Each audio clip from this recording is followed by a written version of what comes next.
Kan pada hakikatnya kita mau bangun bisnis kan maunya bisnis yang autopilot ya, yang jalan sendiri gitu. Yang Seru lamar sih. berapa? Iya. 12.000. Gila tuh 12.000. Nah, akhirnya hari ini datang juga. Gue ngajakin Ican, temen gue, buat olahraga. Susah banget karena dia habis liburan ke berapa benua ya, gue nggak tahu. Saatnya kita ajak dia olahraga. Oke, ini apartemennya nih. Maklum nih, bujangan sendiri ya, mudah-mudahan udah bangun ya. Kita ketok ya. Ada bel. Halo. Udah siap dia. Jadi kita olahraga nih? Iya, udah kan, udah ready. Puasa olahraga? Kan sore, lu bilang kan iya, harus bener. tetap ini kan? Tetap fit ya? Tetap fit. Oke. Lu Oke. harus kita kurangin ya ini ya. Bener, badannya. apalagi abis jalan-jalan ke Iya. luar. Yaudah, Oke, yuk. let's go.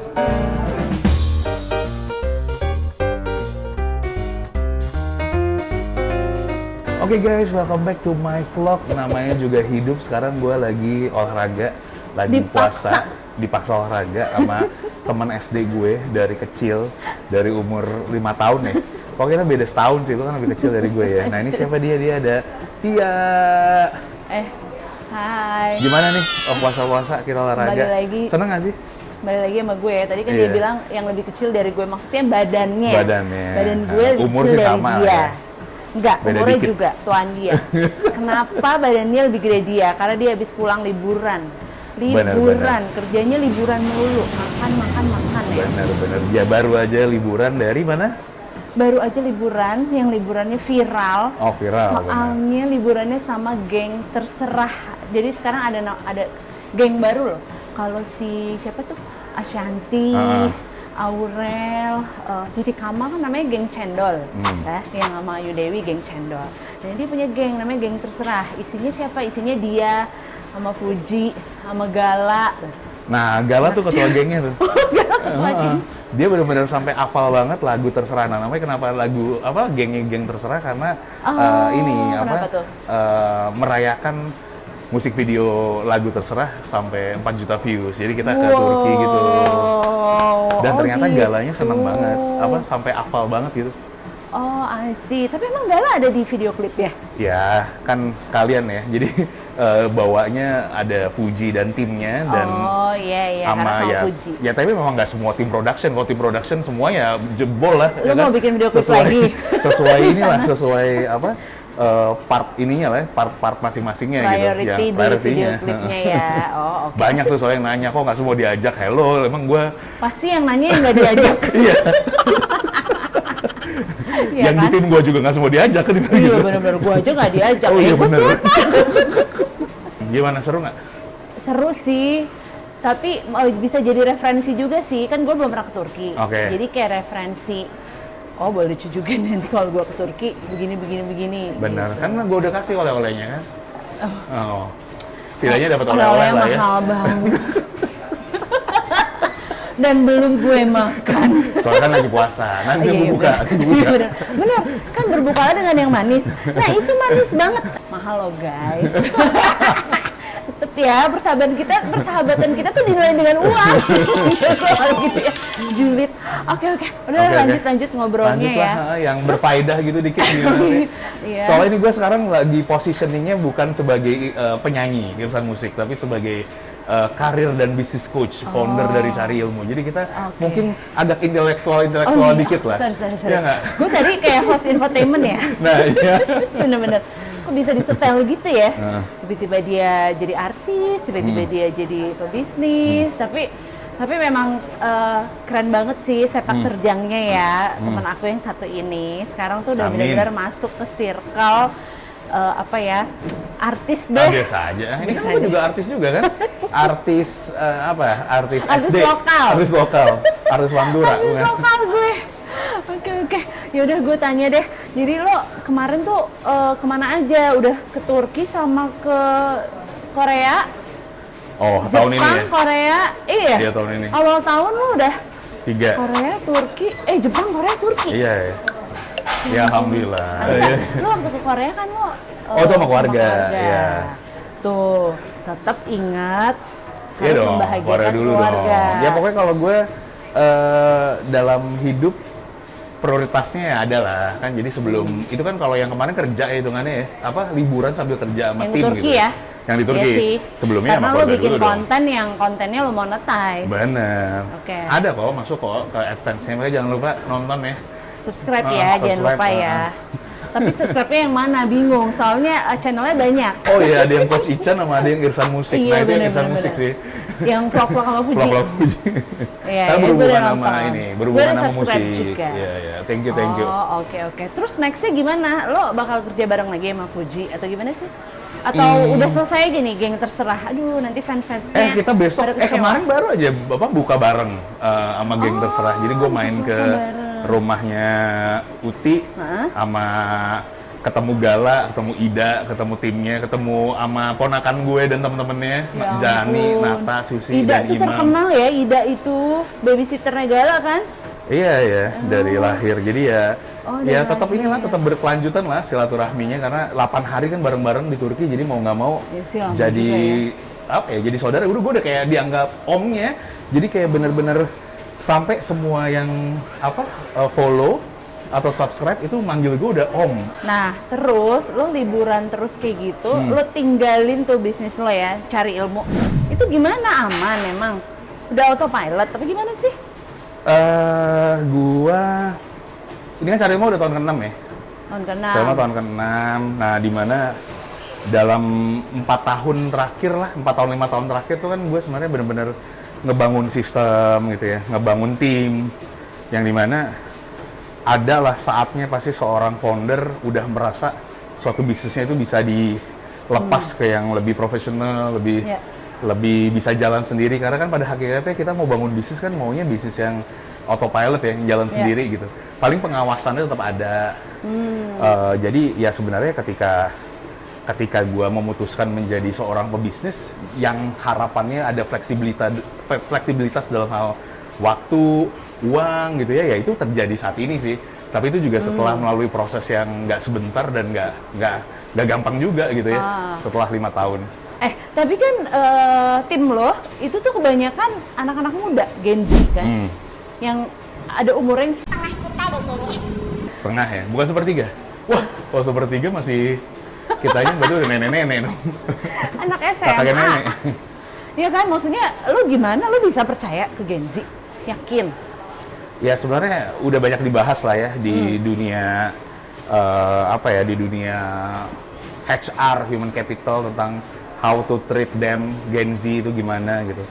Yang pasti ya kita pahami dulu karakter dari Gen Z-nya itu seperti apa gitu. Yang dimana mereka senangnya kan fleksibilitas, kebiasaan waktu, mental health gitu ya, personal development, keseimbangan gitu. Tetapi ya balik lagi juga jangan bablas. Jangan sampai kita jadi dia maunya apa kita turutin gitu. Dalam artian yang jelek-jelek juga kita turutin ya, jangan begitu gitu. Jadi kalau gue ya balance aja, seimbang. Dalam artian apa yang hal baik di dunia startup, misalkan tadi fleksibilitasnya ambil. Tapi soal disiplinnya juga harus disiplin. Kita nggak bisa, oh gara-gara dia Gen Z, oh dia nggak disiplin, ya udah biarin aja dia telat-telat. Ya nggak bisa juga gitu kan. Iya. Jadi ya menurut gua ya sesuai porsinya aja. Jadi kita memang harus punya bangun yang namanya culture, budaya kerja. Tapi lo nemuin nggak karakter-karakter mereka Gen Z ini yang kayak tadi lo tegur dikit, terus mereka langsung kayak merasa tersinggung, terus ngambek, terus baper gitu-gitu? Ada, cuma memang pastinya cara untuk mendapatkan karyawan yang kita inginkan, yang tentunya bisnis kita kan tergantung karyawan kita ya.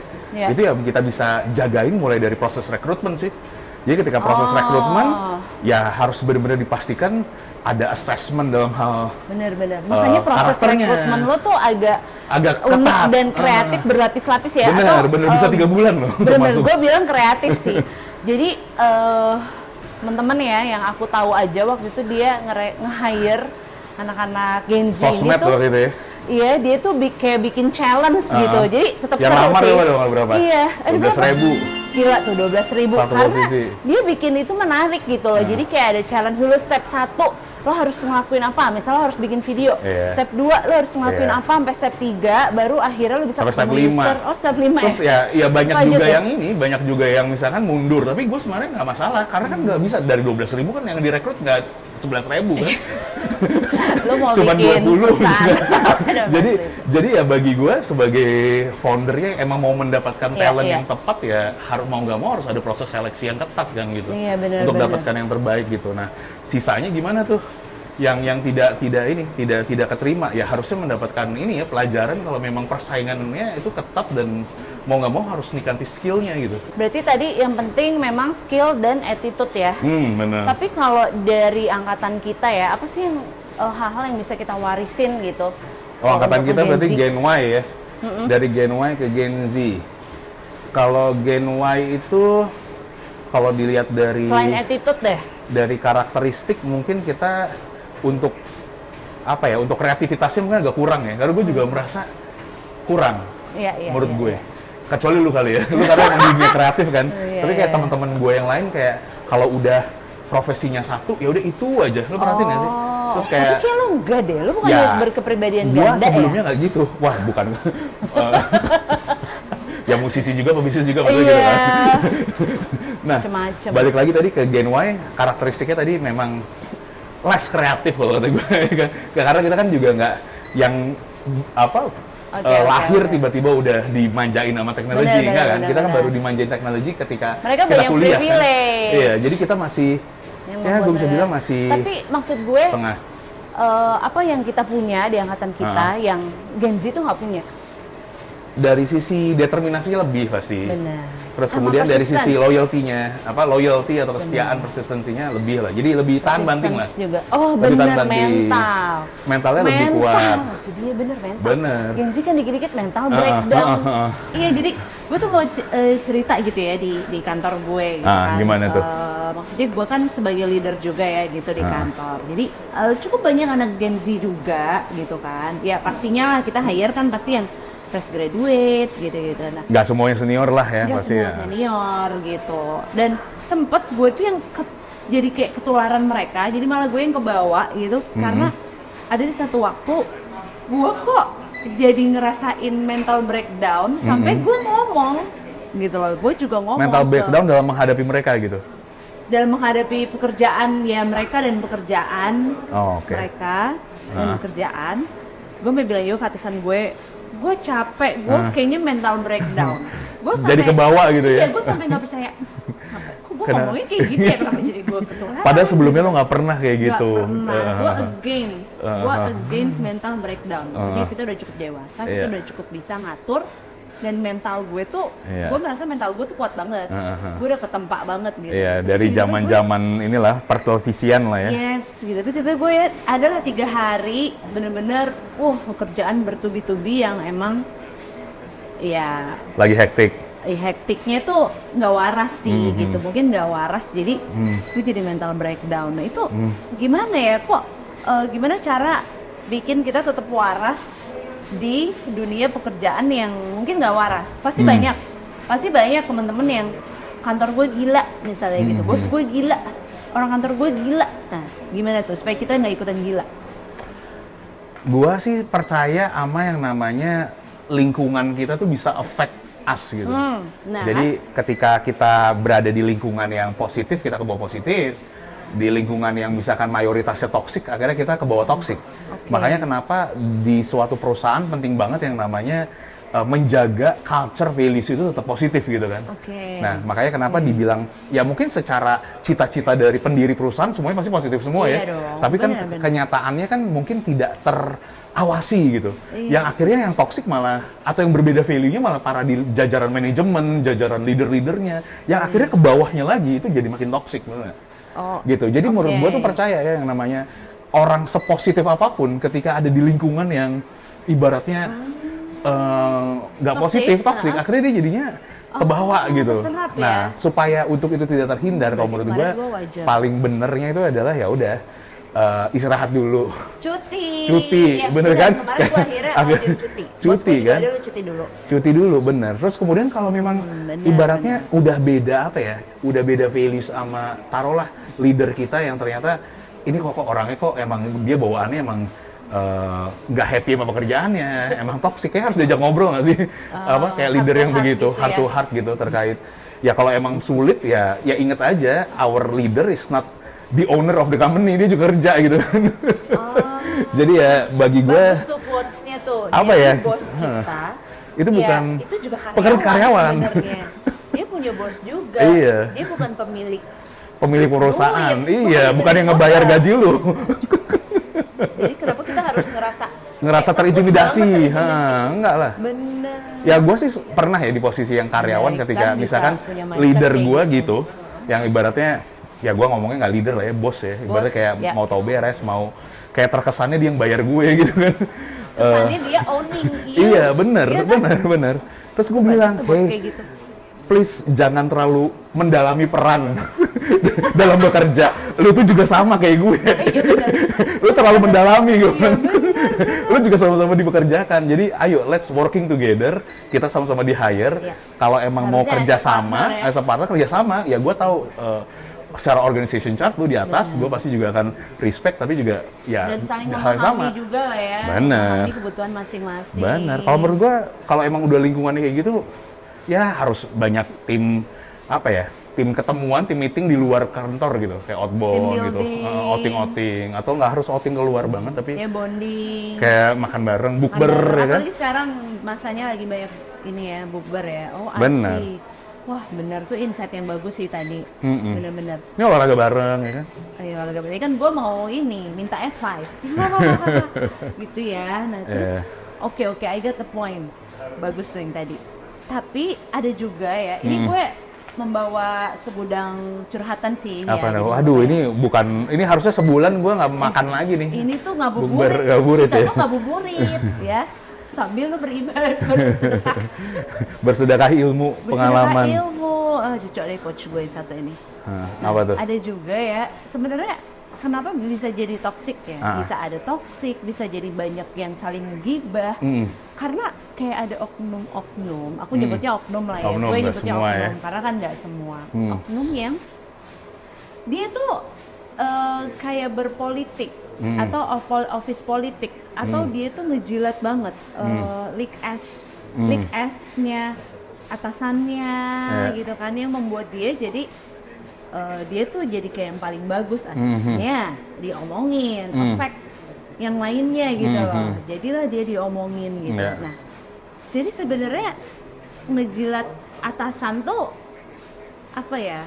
Boleh atau enggak Boleh gitu? atau enggak, bagus nggak sih, mulia nggak sih, perlu nggak sih hari gini gitu? Kalau gue percaya yang namanya suatu cerita pasti ada dua dua sisi ya. Bener sih. Orang yang nggak bisa ngejilat ketika ngelihat misalkan temen sekantornya naik promosi, wah ini pasti alasannya karena ngejilat nih gitu kan. Ya karena dia tidak melakukan itu gitu kan. Nah ya gibah. Semua keinginannya misalnya gitu kan. Iya. Jadi kalau gue sih ngelihatnya kalau emang ada karyawan yang bisa maju dengan cara menjilat, ya berarti haruslah menjadi penjilat yang baik. Kayak gimana tuh penjilat yang baik? Jadi penjilat yang baik tentunya kalau terlalu ngebanyak menjilatnya pakai ludah itu nggak bagus juga kan, ibaratnya terlalu over itu juga nggak bagus. Oh maksudnya hanya dengan pujian. Iya, nggak, orang yang dijilat juga geleh kan, ibaratnya ini kenapa jilat-jilat. Nggak sebodoh itu juga seorang leader ya, pasti kan mereka punya ini kan, punya akal. Juga iya dong, benar. Tapi di satu sisi kalau terlalu cuek juga, misalkan jilatnya terlalu you didn't get gitu, anything. Jadi nggak kerasa gitu kan. Jadi ya menurut gue ya sebenarnya menjilat itu sebenarnya lebih ke public speaking nggak sih, maksudnya kayak ilmu komunikasi lu di kantor, how to sell yourself in the office in the proper way gitu. Jadi dalam artian in the proper tuh lu kayak bisa meyakinkan leader lo untuk mencapai tujuan bersama gitu. Yang pasti cara ngejilat yang bener tuh pasti komunikasinya pasti bagus. Komunikasinya bagus, dia kayak emang trustworthy, bisa dipercaya, reliable, pasti bisa diandalin gitu. Itu yang orang-orang yang bisa promosi tuh. Tadi lo bilang bisa diandelin. Nah itu tuh salah satu juga yang itu antara positif sama negatif ya. Karena gini, karena terus jadi diomongin gitu ya sekantor kata, karena kayak dia tuh paling bisa dihubungin kalau sama si bos. Begitu bosnya baru WA aja udah langsung disamperin, langsung sigap, langsung dicari tahu gini. Tapi giliran timnya yang hubungin susah gitu. Oke. Nah, sebenarnya kalau di dalam Jadi kayak kesayangan bos, tapi nggak kayak kesayangan timnya. Iya. Nah, kalau gue sih ngeliatnya dalam suatu hubungan atau kita sebutnya stakeholder management ya, atau hubungan ke pihak lain ya, di dalam perkantoran itu kan sebenarnya nggak cuma ke atasan aja ya, ada juga yang ke peers yang di level sesama kita sama tim kita bawah atau bahkan eksternal gitu ya. Jadi ya sebenarnya 4 pihak tadi, atas, peers, bawah, tim sama eksternal ya harus di manage masing-masing gitu. Dalam artian kalau kita cuma mikirinnya yang atasnya aja, ya berarti yang bawahnya misalkan enggak, ya berarti kita nggak dapat support dari timnya, nggak dapat trustnya gitu ya. Jadi itu kayak gitu pasti kita akan gampang untuk kehilangan tim yang loyal. Bener-bener pada gitu. resign. Bener gitu. Ya. Kalau misalkan kita kebalikannya, cuma mikirnya yang tim yang di bawah aja, tapi kita nggak ada komunikasi yang bagus sama atas juga, itu juga susah untuk kita naik juga, nggak disukain. Jadi kalau bagi gue tetap harus semuanya diperhatikan sih, harus balance, seimbang gitu, dan tentunya punya strategi masing-masing. Nah tuh, gitu. Berarti kan nggak gampang ya jadi bos ya, jadi leader. Maksudnya itu tadi lo harus. Tapi lo nggak harus leader juga atas, sih. Bawah. Ibaratnya lo masih di level entry level pun kan juga lo at least peers, ya kan? Peers lo, atas lo setidaknya, eksternal ya, mungkin yang bawahnya nggak ada, ya kan? Jadi ya sebenarnya itu masalah stakeholder management sih, dan nama skillnya stakeholder management. Jadi gimana caranya lo memanage atau Googling ya, atau memanage mengendalikan hubungan lo sama pihak lain, stakeholder itu. Gitu. Bisa atasan, bisa bawahan, bisa peers, selevel atau eksternal luar.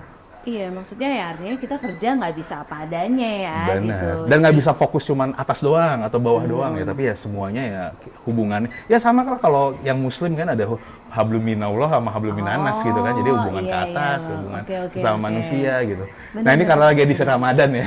Jadi si Ramadan. Iya gitu. Nggak, tapi maksud gue karena ada karyawan yang kayak gini loh. Apa? Ya yang penting gue ngerjain job desk gue. Kalau masalah gue jutek emang gue kayak gitu. Emang gue mungkin nggak bisa basa-basi ke semua orang, nggak bisa sosialisasi ke orang-orang, kan orang beda-beda. Kalau gue mah karakternya ya kalau dia mau begitu, yang penting kan kerjaan gue beres. Tinggal dibalikin lagi sih. Lo mau hidupnya gitu-gitu aja, ya udah lo dengan karakter yang begitu-gitu aja. Kalau hidup lo mau berubah, ya lo juga harus berubah kan, sesimpel itu kan. Ya. Iya, kalau gue sih percaya gini sih, semua tuh diawali dengan mindset kita dulu. Kalau mindset kita sudah mau sukses misalkan, berarti biasanya apa yang kita omongin itu juga biasanya maunya sukses gitu, kata-kata positif gitu. Terus kalau udah kata-katanya sukses, positif, perbuatannya juga positif. Kan jadi align. Secara lahiriah langsung turun jadi, otomatis gitu ya. Jadi sejalan gitu. Sejalan gitu. Jadi mulai dari mindset, terus kemudian tadi kata-kata, perbuatan, terus akhirnya kebiasaan, akhirnya jadi kebiasaan habit itu jadi hasil yang baik gitu. Jadi kalau misalkan gue sih kalau ngeliat orang, ya gue orangnya emang begini, ya udah berarti hidupnya udah begitu-gitu aja, nggak akan ada perubahan juga gitu. Tuh, ngeriin. Ada sebab akibat lah ibaratnya. Iya sih. Cause and effect. Iya sih, benar. Gitu. Nah kayak kita kan olahraga gini kan pasti ada yang mau berubah kan. Iya, benar sih. Mau lebih sehat kan, mau lebih langsing ya. Ya. Gitu. Iya dong. Masa di kerjaan lo juga nggak mau. Iya, kalau lo maunya begitu-begitu aja karena gue begitu, ya udah lo berarti mau. Ya tapi jangan salah, lo begitu, dunia di luar lo berubah. Bener. Ya, di dunia di luar lo berubah, lo makin tua, makin banyak makin banyak competition.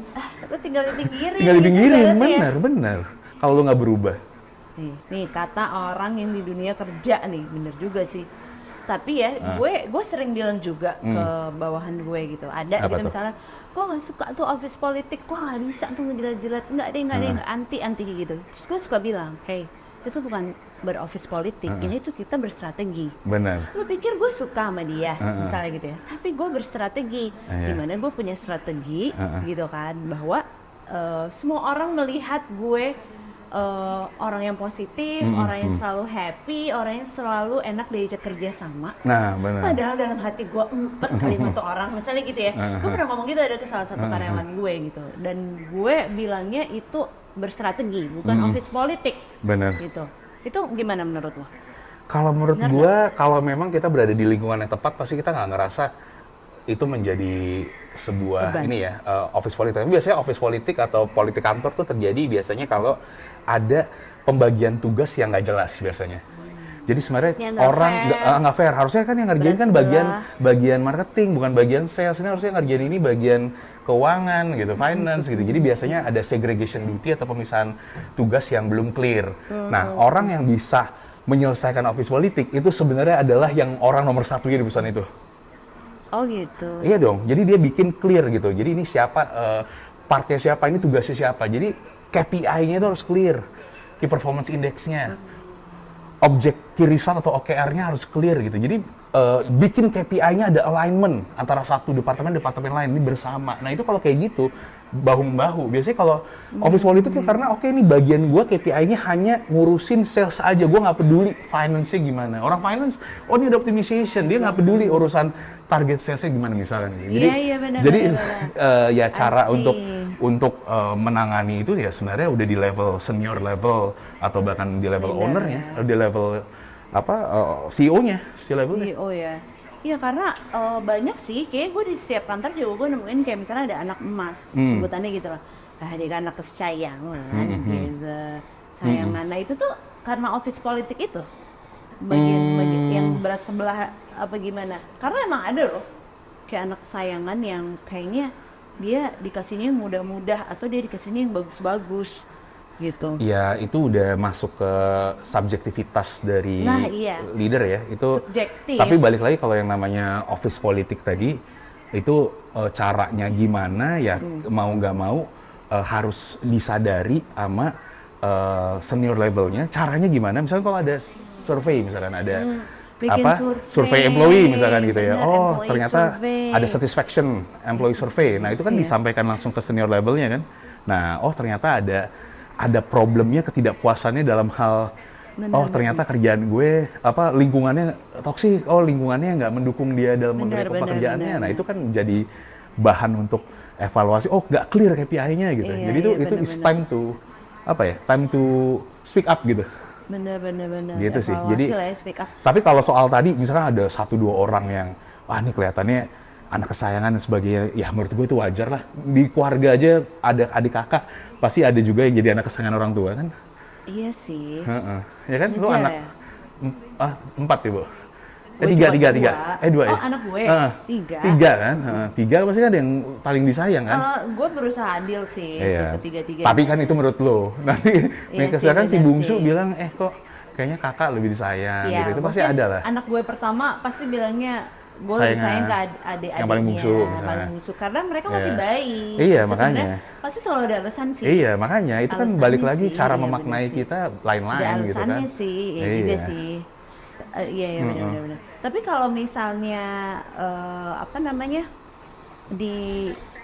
kalau lo tuh kalau dengerin lo tuh kayaknya perusahaan lo tuh kayak sehat banget atau at least frame lo tentang perusahaan tuh kayaknya sehat gitu loh, bener sehat, ideal gitu. Cuma kalau banyak di kantor-kantor yang soal survei ya, employee survey, banyak yang nggak punya mental yang cukup strong enough to face evaluation gitu loh, survei tentang dirinya. Itu jarang loh, jarang di kantor-kantor itu benar-benar dibikin employee survey.